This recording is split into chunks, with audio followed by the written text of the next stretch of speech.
Ma'asyiral muslimin yang dimuliakan Allah Subhanahu wa taala. Ada sebuah syair yang bagus untuk kita renungkan.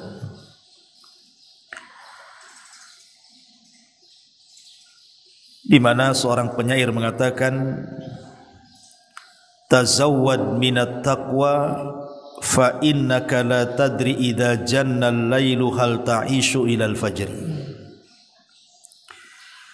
wa kam min sahihin mata min ghairi illatin wa kam min alilin asha hinan min ad-dahri fa kam min fatan amsa wa asbaha dhahika wa qad nusizat aqfanuhu wa huwa la yadri wa kam min sigharin yurtaja tulu umrihi wa qad udkhilat ajsamuhum dhulmatal qabri wa kam min arusin zayyanuha li zawjiha wa qad kubidat azwa arwahuhum lailatal qadri. Seorang penyair mengatakan, tazawwad minat taqwa fa innaka la tadri idza janna al-lailu hal ta'isu ila al-fajri. Berbekalah ketakwaan, karena sesungguhnya engkau tidak tahu jika malam telah tiba apakah engkau masih bisa hidup hingga waktu fajar. Wa kam min sahihin mata min ghairi illatin. Betapa banyak orang yang sehat kemudian meninggal tanpa didahului sakit. Wa kam min alilin asyahinan minad dahri. Dan betapa banyak orang yang sakit yang masih bisa hidup beberapa lama.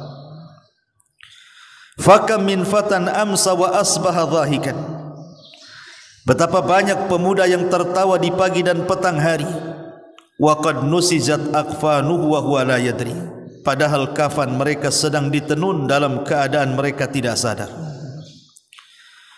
Wa kam min sigharin yurtaja tulu umrihi. Betapa banyak anak-anak yang diharapkan panjang umurnya. Wa qad udkhilat ajsamuhum dhulmatal qabri. Padahal tubuh mereka telah dimasukkan ke dalam kegelapan kuburan. Wa kam min arusin zayyanuha li zawjiha. Betapa banyak mempelai wanita yang dirias untuk dipersembahkan kepada mempelai laki-laki. Wa qad kubidat arwahuhum lailatal qadri. Padahal ruh mereka telah dicabut tatkala di malam Lailatul Qadar. Ma'asyiral muslimin yang dimuliakan Allah Subhanahu wa taala, bait-bait syair ini memberikan faedah kepada kita bahwa kullu nafsin dha'iqatul maut. Setiap jiwa itu pasti disentuh dengan kematian. Dari sini kita tahu bahwa tidak ada satupun jiwa yang selamat dari kematian. Ibrah kematian, kata para ulama, bukan di mana kita mati, tapi bagaimana kita mati. Kalau kita melihat sejarah yang dicatat para ulama salaf, ada beberapa sejarah yang menarik untuk kita bahas saat kematian orang-orang yang dianggap mulia dalam sejarah. Contoh saja Abu Bakar Siddiq radhiyallahu anhu. Abu Bakar Siddiq radhiyallahu anhu tatkala detik-detik wafatnya, Aisyah Ummul Mukminin radhiyallahu anha selaku putrinya melantunkan bait-bait syair. Di mana bait-bait syair ini terkandung padanya ungkapan-ungkapan kesedihan. Maka Abu Bakar radhiyallahu anhu mengatakan, wahai anakku, quli, katakan, wajaat sakratul mauti bil haqq, dzalika ma kunta minhu tahid. Telah datang sakaratul maut dengan kebenaran, itulah yang membuat orang lari darinya. Artinya Abu Bakar Siddiq radhiyallahu an ingin mengatakan kepada Aisyah radhiyallahu anha bahwa siapapun manusianya pasti disentuh kematian termasuk dirinya, dan itulah yang membuat orang lari darinya. Bahkan Umar bin Khattab radhiyallahu anhu saat ditusuk oleh seorang majusi namanya Abu Lu'lu, saat detik sakaratul maut, anaknya Abdullah ibn Umar radhiyallahu anhu itu berada di sampingnya, dan Umar radhiyallahu anhu mengatakan, "Ya bunai, letakkan kedua pipiku di tanah." Akhirnya kemudian Umar radhiyallahu anhu diturunkan dari dipannya, kemudian diletakkan di tanah, kemudian pipinya diletakkan di bumi, kemudian mengatakan, "Ya waili, sungguh celaka aku, dan sungguh celaka ibuku kalau seandainya Allah subhanahu wa ta'ala tidak mengampuni dosa-dosaku." Kemudian Umar radhiyallahu anhu pun menghembuskan nafas terakhirnya. Bahkan Khalifah Ma'mun ma'ruf, seorang khalifah yang berakidah Mu'tazilah, saat detik-detik wafatnya dia mengatakan, "Ya man la yazulu mulku, irham man qad zala mulku." Wahai zat yang tidak pernah hilang kekuasaannya, sayangi kepada orang yang telah hilang kekuasaannya. Dan perkataan yang sama dikatakan oleh Al-Imam Al-Wathiq, masih kerabat Khalifah Ma'mun, saat detik-detik wafatnya dia juga mengatakan, "Ya ma la yazulu mulkuh, irham man qad zala mulkuh." Wahai zat yang tidak pernah hilang kekuasaannya, sayangi kepada zat yang telah hilang kekuasaannya. Bahkan Umar bin Abdul Aziz rahimahullahu ta'ala, seorang khalifah ma'ruf, Umar bin Abdul Aziz, saat detik-detik wafatnya dia membacakan surah Al-Haqqah ayat 28-29, "Ma'agna anni maliyah, halaka anni sultaniyah." Duhai kiranya harta yang kubangga-banggakan sia-sia, tidak ada manfaatnya saat kematian datang. Duhai kiranya kekuasaan yang ku agung-agungkan pun tidak ada manfaatnya sampai kematian datang. Begitulah para ulama mengkisahkan bagaimana manusia-manusia mulia saat detik-detik wafatnya. Abu Bakar, Umar radhiyallahu an takut kalau seandainya kematian mereka su'ul khatimah. Dan harusnya kita juga seperti itu. Karena dalam syair ini dikatakan, "Tazawwad minat taqwa fa innaka la tadri idza janna lailun hal ta'ishu ilal fajri." Berbekalah ketakwaan, karena sesungguhnya engkau tidak tahu jika malam telah tiba apakah engkau masih bisa hidup hingga pagi hari. Tidak ada yang tahu, ikhwan. Karena ulama mengatakan an-naumu akhuhul maut, bahwa tidur itu saudara kematian. Betapa banyak orang-orang yang tidur kemudian tidak bangun lagi. Makanya dari sini kata para ulama, kalau orang ingin meninggal dalam kondisi husnul khatimah, itu sangat mudah sekali. Kalau orang-orang ingin menghendaki kematiannya husnul khatimah, itu tanda-tandanya sangat mudah sekali. Apa itu? Lakukan ibadah sebelum tidur. Kalau sebelum tidur dia melakukan ibadah banyak, mungkin dia berwudu, mungkin dia salat, mungkin dia berdoa, mungkin dia membaca Al-Quran, atau mungkin dia berzikir, kemudian dia tertidur, maka tidurnya dianggap ibadah. Kalaupun seandainya Allah bangunkan, maka dia dibangunkan di atas fitrah. Tapi kalaupun diwafatkan, maka pasti diwafatkan di atas kebaikan. Karena orang tidak tahu orang tidur itu, apakah besok bangun atau tidak, siapa yang tahu. Kemudian wa kam min sahihin mata min ghairi illatin. Betapa banyak orang-orang sehat kemudian meninggal tanpa didahului sakit. Ada orang yang mengatakan bahwa dengan kesombongannya bahwa dia tidak akan mati karena tidak ada penyakit yang menyentuhnya. Rupanya dia pula yang pertama meninggal sebelum orang yang sakit bertahun meringkuk dalam pembaringan. Kan banyak, apalagi kemarin saat corona kan, nampak pagi siang ngopi dengan kita, ngobrol dengan kita, besoknya kena vaksin mati. Nampak gagah badannya, mati juga. Bukan mati karena suntik vaksin, ya memang sudah waktunya dia mati.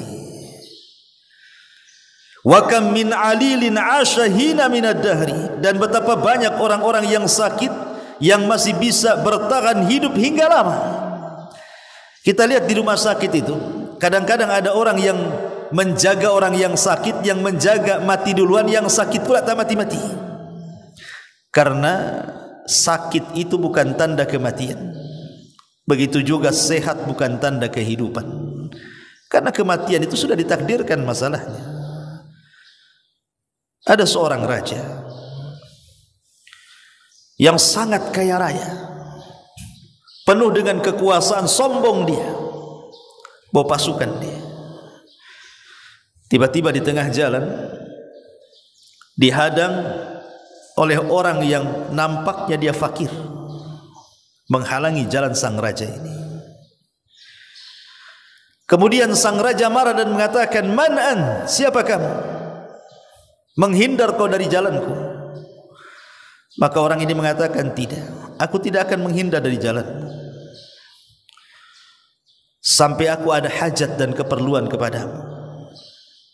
Maka orang-orang yang dibawa sang raja congkak zalim ini, sombong ini, berusaha untuk menyingkirkan orang yang menghalangi itu. Tapi sang raja kemudian turun dari kudanya dan mengatakan, "Ada apa dengan kamu?" Maka orang ini mengatakan, "Ada hajat keperluan kepadamu, tetapi hanya saya dan kamu saja. Jangan bawa prajuritmu." Akhirnya kemudian menyingkirlah sang raja dengan orang fakir tadi. Setelah berdua-duaan sang raja mengatakan, "Man an? Siapa kamu?" Maka orang ini mengatakan, "Ana malakul maut. Saya adalah malaikat maut." Kemudian dicabut rohnya sang raja zalim ini. Ma'asyiral muslimin yang dimuliakan Allah Azza wa Jalla, siapa yang tahu kematian? Nabi Allah Sulaiman alaihi salam sedang berdua duduk bersama perdana menterinya, ngobrol di sebuah ruangan. Tiba-tiba pintu diketuk. Kemudian Nabi Allah Sulaiman membuka pintu itu. Rupanya nampak orang yang sangat hitam, legam, menakutkan, dan matanya sangat tajam memandang perdana menteri itu. Kemudian ngobrol sebentar dengan Nabi Allah Sulaiman, orang yang menakutkan itu pergi. Sang menteri ngomong kepada Nabi Allah Sulaiman, "Siapa dia?" Maka Nabi Allah Sulaiman mengatakan, "Huwa malakul maut." Dia adalah malaikat maut, mau mencabut nyawa seseorang. Maka sang perdana menteri ini ngomong kepada Nabi Allah Sulaiman, "Jangan-jangan itu nyawaku yang akan dicabut, wahai Sulaiman. Bawa aku dengan kekuatan awanmu pergi dari sini. Terserah kau tempatkan di mana, asal jangan dia dipertemukan dengan aku," katanya. Akhirnya Sulaiman, karena dia menundukkan angin dan juga awan, maka kemudian Nabi Allah Sulaiman dengan orang ini pergi, rupanya sampai di India. Ketika turun dari awan, rupanya orang yang menakutkan itu sudah menunggu di situ. Subhanallah. Akhirnya dicabutlah nyawa dia. Dari sini Allah katakan, "Ainama takunu yudrikumul maut walau kuntum fi burujin musayyadah." Dimanapun kalian berada, kematian itu pasti menembus, walaupun kau bentengi rumah kamu dengan benteng yang sangat kokoh sekalipun. Malaikat maut tidak ada pantangan dengan benteng. Kalau waktunya mati, mati. Maka di sini, wa kam min sahihin mata min ghairi illah wa kam min alilin ashahina minad dahri. Betapa banyak orang yang sehat kemudian meninggal tanpa didahului sakit, dan betapa banyak pula orang sakit pasti bisa bertahan hidup dengan lama. Fakam min fatan amsa wa asbaha dhahikan wa qad nusijat akfanuhu wa huwa la yadri. Betapa banyak anak-anak muda yang tertawa di pagi hari dan petang hari, padahal kafan mereka sedang ditenun dalam keadaan mereka tidak sadar. Bahkan menurut penelitian para pakar, tingkat kematian hari ini antara orang-orang tua dan anak-anak muda itu lebih banyak dialami anak muda dibandingkan orang tua. Beda kalau dulu ya. Kalau dulu mungkin orang tua lebih banyak meninggal dibandingkan anak muda. Tapi hari ini terbalik. Justru anak-anak muda itu mati duluan sebelum orang tua. Tentu karena banyak faktor. Entah karena narkoba, entah karena minuman-minuman keras, belum lagi hidup di perjalanan gitu ya, dengan trek-trekan sepeda motor dan macam-macam. Sehingga tingkat kematian anak muda itu jauh lebih banyak dibandingkan orang tua. Dari sini kita katakan bahwa tua bukan alamat kematian, muda juga bukan berarti jauh dari kematian. Kematian itu menyasar siapa saja. Apalagi anak-anak muda di zaman sekarang gitu. Orang tua lama matinya karena di rumah saja. Yang suka ke jalan itu kan anak-anak muda tuh yang bisa naik motor tuh. Kita hati-hati ditabrak orang, enggak hati-hati nabrak orang. Ya. Makanya di sini kam min fatan amsa wa asbaha dhahikan wa qad nusijat akfanuhu wa huwa la yadri. Berapa banyak pemuda-pemuda tertawa di pagi hari dan petang hari, padahal kafan mereka sedang ditenun dalam keadaan mereka tidak sadar. Ada seorang syekh bercerita, ada anak muda. Anak muda ini subhanallah tidak malu untuk membaca Al-Quran, karena di zaman itu kan belum ada handphone. Jadi kalau ingin membaca Quran ya harus bawa mushaf kemana-mana. Lain sekarang Allah mudahkan. Wanita haid sekarang ini dimudahkan bisa baca Quran dari handphone. Tapi dulu orang kalau baca Quran harus bawa mushaf. Bahkan ada mushaf itu ada mushaf mini, mushaf saku. Bisa ditaruh di saku kita dan bisa digunakan untuk kemana saja. Jadi anak muda ini saking cintanya dengan Al-Quran, dia tidak pernah meninggalkan Quran. Di pesawat dia baca Quran, di kereta dia baca Quran, di bus dia baca Quran. Tidak malu dengan Al-Quran. Al-Quran menjadi identitas hidupnya. Sampai satu hari Allah subhanahu wa ta'ala takdirkan kematiannya dengan cara kecelakaan. Jadi dia naik mobil, kemudian tabrakan dengan hebat sekali sampai akhirnya koma. Kemudian dia pun dibawa ke mustasfa, ke salah satu rumah sakit. Maka sang alim, ada seorang alim berziarah kepada anak muda ini.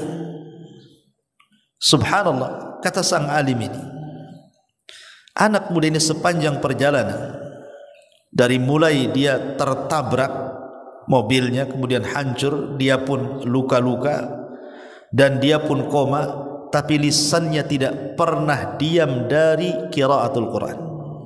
Apa yang dibaca? Wan najmi idza hawa ma dhalla sahibukum wa ma ghawa wa ma yantiqu anil hawa in huwa illa wahyun yuha. Ini yang diulang-ulang. Surah Najm. Wan najmi idza hawa ma dhalla sahibukum wa ma ghawa wa ma yantiqu anil hawa. Tidaklah Muhammad berucap dengan hawa nafsunya. In huwa illa wahyun yuha, yang keluar dari lisannya adalah wahyu yang diwahyukan kepadanya.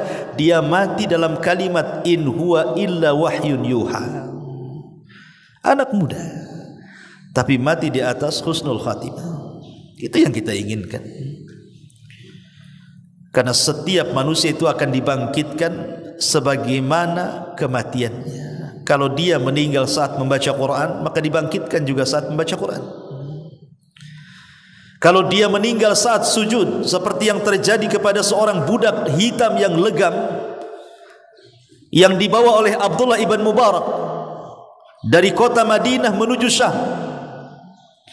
Karena budak ini saleh, ingin dipertunjukkan kepada para ulama-ulama yang ada di Syam bahwa masih ada orang-orang yang mustajab doa. Tiba-tiba setelah budak ini mendengar bahwa dia akan diperkenalkan dengan para ulama karena dia mustajab doa. Sebab ketika ahlu Makkah melaksanakan istisqa tidak turun hujan. Tiba-tiba budak hitam ini berdoa, tahu-tahu turun hujan. Jadi Abdullah ibn Mubarak heran dengan kealiman sang budak ini, sehingga dia ingin membawanya ke Syam, ke Irak sana. Ketika budak ini tahu dia akan dibawa ke Irak, dia minta izin kepada Abdullah ibn Mubarak untuk berwudu. Kemudian salat 2 rakaat. Dalam sujudnya dia meminta agar diwafatkan, dan dia mustajab doa. Ketika dia sujud lama tidak bangkit-bangkit, rupanya meninggal. Maka man mata ala syai'in, siapa yang mati dalam bentuk apapun, maka dia pun akan dibangkitkan seperti itu.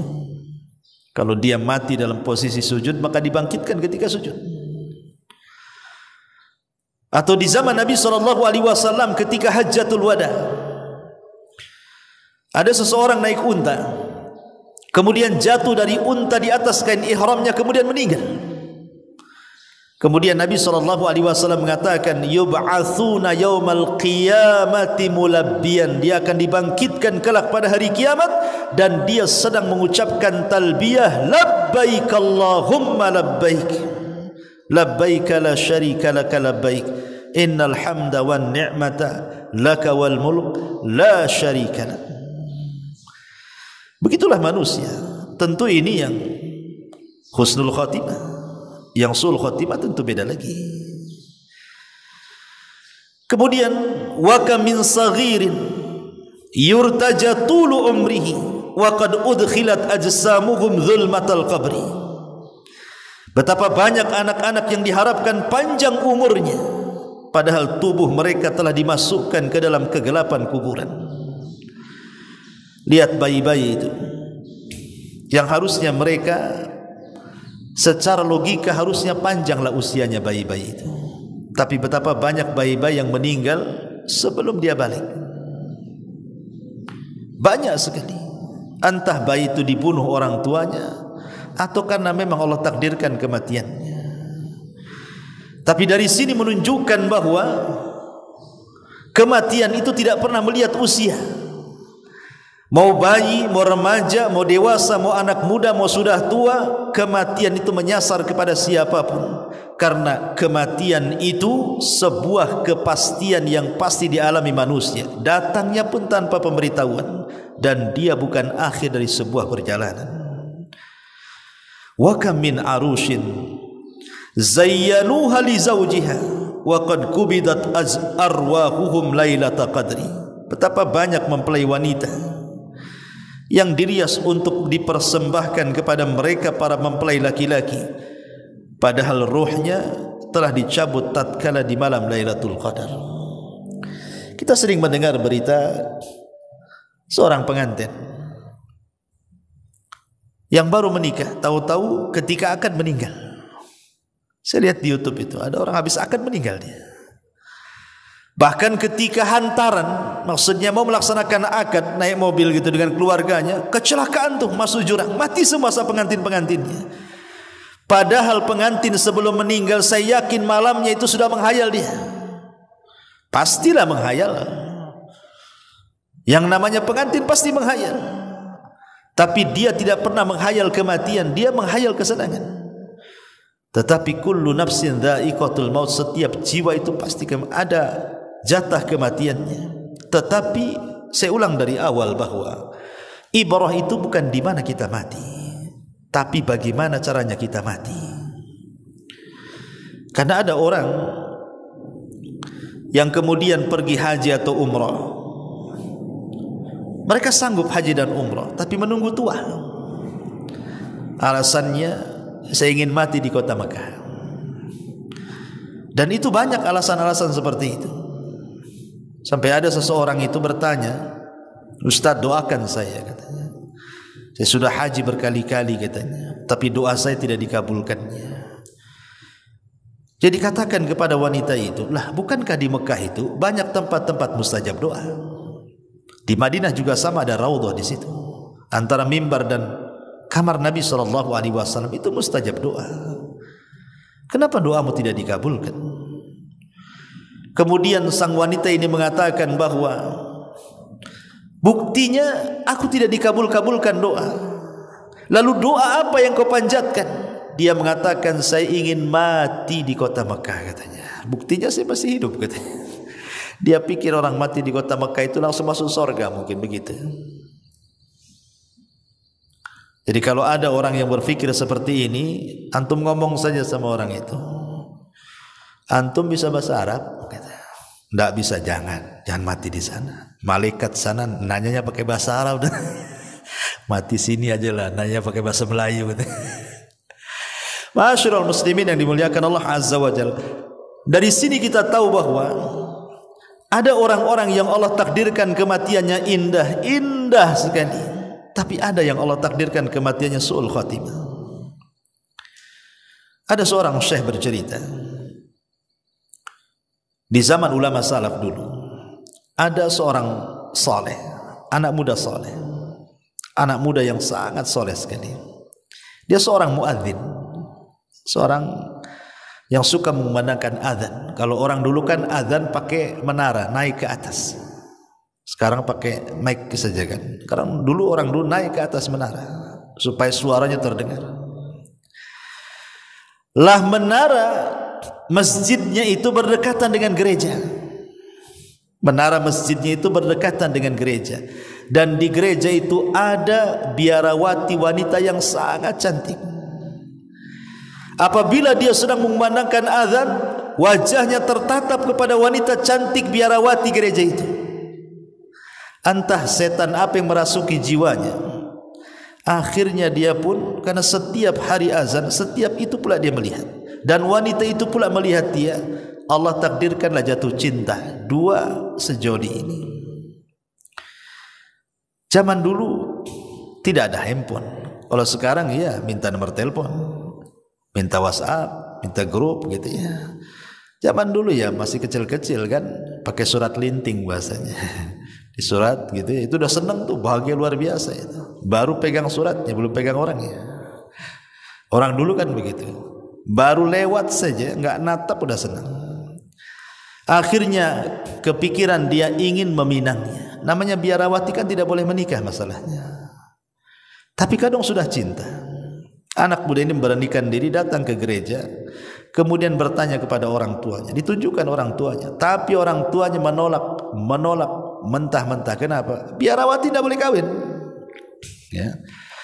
Akhirnya kemudian dia pun sakit di atas cintanya, sampai dia terbaring, kemudian sakit parah. Gurunya seorang alim menasihati anak muda ini dan mengatakan, apa tidak ada wanita lain kecuali wanita itu bukan muslim, dia seorang Nasrani, banyak wanita muslimah. Tapi anak muda ini mengatakan, tidak, hatiku sudah tertambat kepada dia, bagaimanapun caranya aku harus mendapatkan dia. Kata sang alim, bagaimana kau mendapatkannya? Dia Nasrani, pun bapaknya tidak menyetujui pernikahanmu, sudah tinggalkan saja daripada kau sakit seperti ini. Tiba-tiba anak muda ini mengatakan, demi Allah wahai Syekh, kalau Allah subhanahu wa ta'ala tidak takdirkan aku berjumpa dengan dia di dunia, janganlah Allah takdirkan aku tidak berjumpa dia di akhirat, katanya. Kata Syekh mengatakan, bagaimana caranya? Bagaimana caranya aku akan berjumpa dengan dia di akhirat? Kemudian dia mengatakan, kafartu bid-dini wa amantu bidiniha. Aku kafir dengan agamaku dan aku beriman dengan wanita itu. Subhanallah, pindah agama. Kafartu bid-dini wa amantu bidiniha. Aku kufur dengan agamaku dan aku beriman dengan agama dia. Kemudian dia mati. Subhanallah. 1 tahun setelahnya, kemudian wanita itu mendengar bahwa laki-laki yang mencintainya sakit kemudian meninggal. Dia pun sakit. Sakit di atas cinta dua-duanya. Maka Syekh ini mendatangi wanita itu dan menasihati. Wanita itu juga mengatakan, engkau sudah tahu masalahku dengan laki-laki itu wahai Tuan? Ya, sudah tahu. Kemudian dia pun mengatakan kalimat yang sama, kalau Allah takdirkan aku tidak berjumpa dengan dia di dunia, janganlah kemudian Allah takdirkan aku tidak berjumpa di akhirat, katanya. Kata Syekh ini, bagaimana caranya? Dia mengatakan, kafartu bid-dini wa amantu bidinihi. Aku kufur dengan agamaku Nasrani, aku beriman dengan agama dia Muslim. Subhanallah, Allah pisahkan di dunia, Allah pisahkan lagi di akhirat. Enggak ketemu. Yang satu masuk Nasrani, yang satu pula masuk Islam, agak silang. Ya. Tapi begitulah kematian. Sampai ada seorang syekh juga bercerita, ada anak muda saleh, talabul ilmi. Dia mencari pekerjaan. Akhirnya kemudian dia dapatlah pekerjaan di kapal yang suka mengangkut kontainer-kontainer besar dari negara ke negara. Akhirnya dia pun naiklah ke kapal tersebut. Kebetulan kapal ini mengarah ke India. Karena dasarnya orang alim, dia berusaha berdakwah di atas kapal itu. Di kapal itu tidak pernah ada orang azan, dia azan. Tidak pernah ada orang qomat, dia qomat. Tidak ada orang pernah solat berjamaah, dia ajak orang satu kapal solat jamaah. Senanglah orang-orang kapal itu. Sampai pada waktunya kapal ini menyandar di sebuah kota isinya maksiat. Kota itu maksiat semuanya. Kemudian setelah tahu anak muda ini bahwa kapalnya harus ngedok di situ, bersandar di situ, kan harus menurunkan barang dan menaikkan barang, dia pun tidak berani turun karena dia tahu ini negara syubhat. Tetapi kawan-kawannya berusaha untuk mengajak dia, ayolah turun, masa kau enggak bosan di kapal, katanya. Turunlah, nengok-nengok saja. Tapi anak muda ini tak mau. Sampai pada waktunya entah setan apa yang merasuk kepada dia. Penasaran kenapa kawan-kawannya setiap hari turun, pagi, pulang, petang, begitu. Jadi ikuti dari belakang. Rupanya kawan-kawannya mengarah ke mana? Ke tempat lokalisasi, ke tempat pelacuran narkoba, khamr dan begitu seterusnya. Langsung dia pergi. Ketika melihat, langsung dia pergi. Sebelum dia pergi, Allah takdirkan wajahnya ditatapkan dengan seorang wanita pelacur yang sangat cantik. Kemudian dia pergi. Disitulah setan masuk ke dalam pikirannya, karena dia sendirian dalam kapal, kawan-kawannya bermaksiat.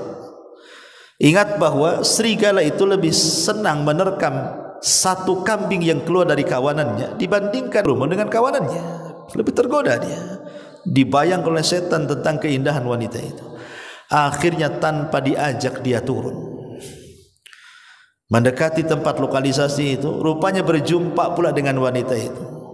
Entah setan apa yang merasuk. Akhirnya kemudian lambat laun dia tersedot dalam dunia perzinahan, sampai akhirnya dia pula yang paling parah dari kawan-kawannya yang parah. Sudah 2 bulan 3 bulan kapal itu harus pergi. Rupanya semua penumpang kapal itu, nahkoda-nahkodanya, awak-awak kapalnya dah masuk. Anak muda pula tak ada. Dia yang paling soleh, dia pula yang tak ada di kapal. Sehingga sang nahkoda ini mengatakan, mana itu anak muda yang soleh itu, mana itu? Maka orang-orang mengatakan, si fulan telah tersesat, si fulan lebih buruk daripada kami, katanya. Kalau begitu, bawa dia, masukkan ke kapal, kita mau berangkat balik. Akhirnya kawan-kawannya turun. Rupanya laki-laki itu sedang teler bersama seorang wanita pelacur. Mau diajak balik tak mau dia. Dia mengatakan, kalau kalian mau balik, baliklah, katanya, aku di sini saja. Subhanallah. Tetapi karena tanggung jawab nahkoda, dia mengatakan, angkat ikat bawa ke kapal. Karena orang mabuk. Sampai di kapal, pulanglah. Sudah tidak ada suara adzan, tidak ada suara qoma, tidak ada salat jamaah, tidak ada orang ngaji lagi, ikhwan. Sampai satu malam, tiba-tiba di satu kamar kapal itu berteriak luar biasa kesakitan, yang tidak ada yang tahu rasa sakitnya kecuali Allah. Rupa yang berteriak itu anak muda yang soleh itu. Orang-orang panik di tengah lautan. Akhirnya kemudian orang-orang pun bingung, Bagaimana ini katanya? Ada apa dengan dia? Rupanya sebelum sampai beberapa hari ke tempatnya, anak muda itu meninggal. Ketika dimasukkan ke rumah sakit dan dicek, rupanya dia terkena penyakit AIDS. Naudzubillah. Lihat, ada orang-orang yang Allah Subhanahu wa ta'ala takdirkan kematiannya seperti ini, su'ul khatimah. Makanya kenapa Nabi SAW itu selalu berdoa, ya muqallibal qulub tsabbit qalbi ala dini. Wahai zat yang membolak-balikan hatiku, tetapkan hatiku di atas agama. Karena banyak orang-orang yang tidak tahu akhir daripada kehidupannya. Ada yang Allah akhiri dengan kebaikan, alhamdulillah, tapi ada orang-orang yang Allah akhiri dengan su'ul khatimah, naudzubillah.